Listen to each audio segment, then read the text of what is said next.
দেশ প্রবাস থেকে যারা দেখছেন সবাইকে জানাচ্ছি ক্রিয়েটিভ ইঞ্জিনিয়ার পক্ষ থেকে আন্তরিক শুভেচ্ছা অভিনন্দন।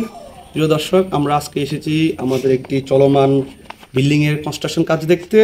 এটির লোকেশন হচ্ছে কুমিল্লা জেলার চৌদ্দগ্রাম থানার বসন্তপুর গ্রামে। আমাদের ডিজাইনটি ছিল একটা এরকম।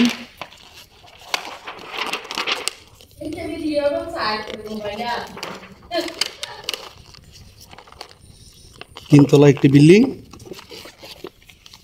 এটির কনস্ট্রাকশন কাজ প্রায় শেষের দিকে। আমরা সেটি ভিজিট করার জন্য আমরা আজকে আপনাদের এর ভিতরে কাজ করতে হবে সেটি দেখাবো। আসলে আমাদের সাথে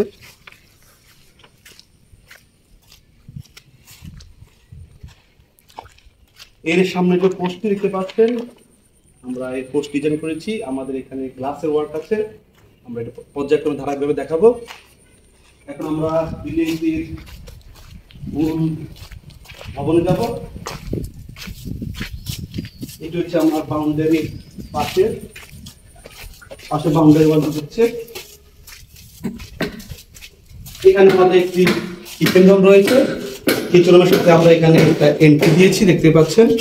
বাইরে পিছনে যাওয়ার জন্য আমাদের মালিকের জায়গা রয়েছে, এই জন্য আমরা এখানে একটি দরজা দিয়েছি। এটি রয়েছে আমাদের স্টোভ, এখানে সিঙ্ক এরিয়া, এ হচ্ছে আমাদের কিচেন। অল্প জায়গার মধ্যে আমরা চেষ্টা করেছি সকল অ্যাডভান্টেজ দেওয়ার জন্য। কিচেন দিয়ে আমরা এখানে প্রবেশ করতে নিয়ে যাব। অনেক বড় একটি ড্রয়িং কাম ডাইনিং এরিয়া, দেখতে পাচ্ছেন। খুব সুন্দর আলো বাতাস ভেন্টিলেশন রয়েছে রুমটিতে। সাধারণভাবে আমরা এটি প্ল্যান করেছি। এর পাশে আমরা রয়েছে আরেকটি মাস্টার বেড, দেখতে পাচ্ছেন মাস্টার বেডটি কত বড়। এবং এই আলো বাতাসের একটু দেখুন, আলো বাতাসের অপ্রতুলতার কোনো অভাব নেই, শুধু আলো বাতাস ভেন্টিলেশনের কথা আমরা চিন্তা করেছি। এই জায়গাতে রয়েছে একটি এখানে বারান্দা, এখানে আমরা ফুল হেড গ্লাস ডিজাইন করেছি। আমরা একটি তাড়াতাড়ি লাগিয়ে ফেলবো। রয়েছে একটি অ্যাটাচ ওয়াশরুম, দেখতে পাচ্ছেন ওয়াশরুমটি।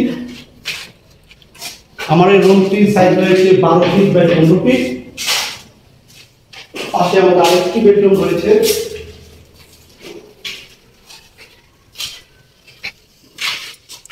সেই আরেকটি বেডরুম, ওইটার মতোই একটি ওয়াশরুম, বারান্দা এবং হচ্ছে 12 ফিট বাই 15 ফিট একটি বেডরুম। এটি হচ্ছে আমাদের সেই কমন এরিয়া, যে আমরা ড্রয়িং কাম ডাইনিং আমরা বলতেছি, সেই এরিয়াটি হচ্ছে এটাই। এটি প্রায় 22 ফিট বাই 13 ফিটের মতো এর লেন্থ উইডথ রয়েছে। এর পাশে হচ্ছে আমাদের আরেকটি বেডরুম, এটি একটু অনেক বড় বেডরুম। দেখতে পাচ্ছেন বেডরুমে আলো বাতাস, প্রত্যেকটি স্পেসিফিক আমরা জায়গাতে আমরা ন্যাচারাল আলো বাতাসের ভেন্টিলেশন ব্যবস্থা রেখেছি। দেখতে পাচ্ছেন রুমটি অনেক বড়, এর সাইজ রয়েছে 11 ফিট বাই 13 ফিট। আলো বাতাস দেখতে পাচ্ছেন। আমরা 4 নম্বর বেডরুমে আমরা যাবো একটু। তার আগে একটু বলে নিই, এই আমাদের ড্রয়িং কাম ডাইনিং স্পেসের সাথে রয়েছে একটি কমন ওয়াশরুম, দেখতে পাচ্ছেন কমন ওয়াশরুম। এর পাশে রয়েছে আমাদের আরেকটি বেডরুম, বেডরুমটি আমাদের এটি 11 ফিট বাই 13 ফিট একটি ডাইমেনশন। এখানে দেখতে পাচ্ছেন পর্যাপ্ত আলো বাতাস রয়েছে রুমগুলোতে। ন্যাচারাল যে আমরা ওয়েদার বলতে সেটি শতভাগ এখানে বিদ্যমান রয়েছে। এবং দেখতে পাচ্ছেন আমাদের সিলিং প্লাস্টার, ওয়াল প্লাস্টার প্রায় ম্যাক্সিমাম কাজই আমাদের হয়ে গিয়েছে। এখন শুধুমাত্র ফিনিশিং কাজ এবং টাইলসের কাজটা বাকি।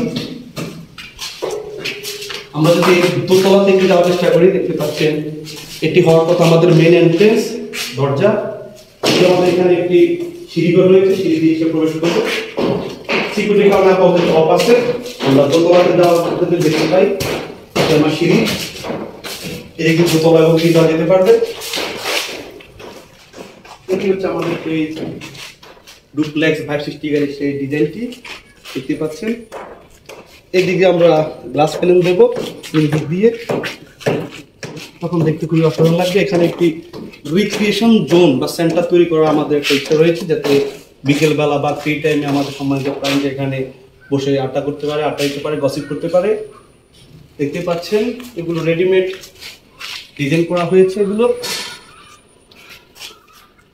আমাদের আরো কিছু টুকটাক ডিজাইনের কাজ রয়েছে, সেগুলো খুব দ্রুত আমরা সেরে ফেলবো। ছাদে একটু আমরা গিয়ে দেখি কেমন হয়।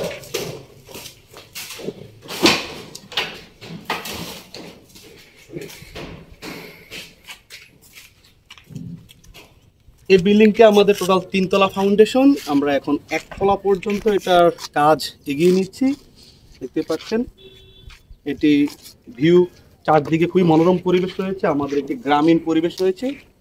যথেষ্ট খোলামেলা জায়গা থাকার কারণে বাড়িতে বসবাস করে অনেক ভালো ফিল হবে, একটি গ্রামীণ সতেজতা ফিল থাকবে, সবসময় রিপ্রেশন থাকবে।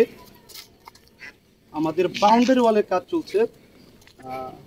একটা বিষয় আপনারা চেষ্টা করবেন মূল স্ট্রাকচার করার পরে বাউন্ডারিটি করার জন্য, কারণ অনেকের ক্ষেত্রে ইকোনমিক্যালি বা ফিনান্সিয়ালি সাপোর্ট থাকবে না সব সময়। এর জন্য আগে যদি আপনি মূল স্ট্রাকচারটি করতে পারেন, এরপরে আপনি আস্তে ধীরে বাউন্ডারি ওয়ালটি করলেও আপনি থাকার উপযোগিতা তৈরি করতে পারবেন। অনেকে আগে বাউন্ডারি ওয়ালটা করে ফেলে, এরপরে মূল বাড়িটি স্ট্রাকচারটি করার মতো ওই ধরনের অ্যাসেট থাকে না। এক্ষেত্রে আপনারা, আমার পরামর্শ থাকবে আগে মূল বিল্ডিংটি স্ট্রাকচারটি দাঁড় করাবেন, এরপরে আস্তে ধীরে আপনারা বাউন্ডারি ওয়ালটি করবেন। দেখতে পাচ্ছেন আমাদের বাউন্ডারি ওয়ালের কাজ চলছে। এখানে আমরা একটা গেট ডিজাইন করব, ডিজাইন অলরেডি করা আছে, আমরা এটা হলেই মোটামুটি আমাদের হয়ে যাবে। দেখতে পাচ্ছেন আমাদের এই দুই চালা, এটা খুবই এখন ভাইরাল। এর উপরে টালির কাজ হবে, আমাদের বারান্দার উপরে টালির কাজ হবে, দেখতে খুবই অসাধারণ লাগবে। আমরা ফিনিশিং করার পর আপনাদের চেষ্টা করব আরও একটি ভিডিও দেখানোর জন্য, যাতে পুরো বিল্ডিংটি কেমন হয়েছে সেটি আপনাদের মাঝে ধারণা থাকবে। সবাই সব পাশে থাকবেন। ধন্যবাদ সবাইকে। আসসালামু আলাইকুম।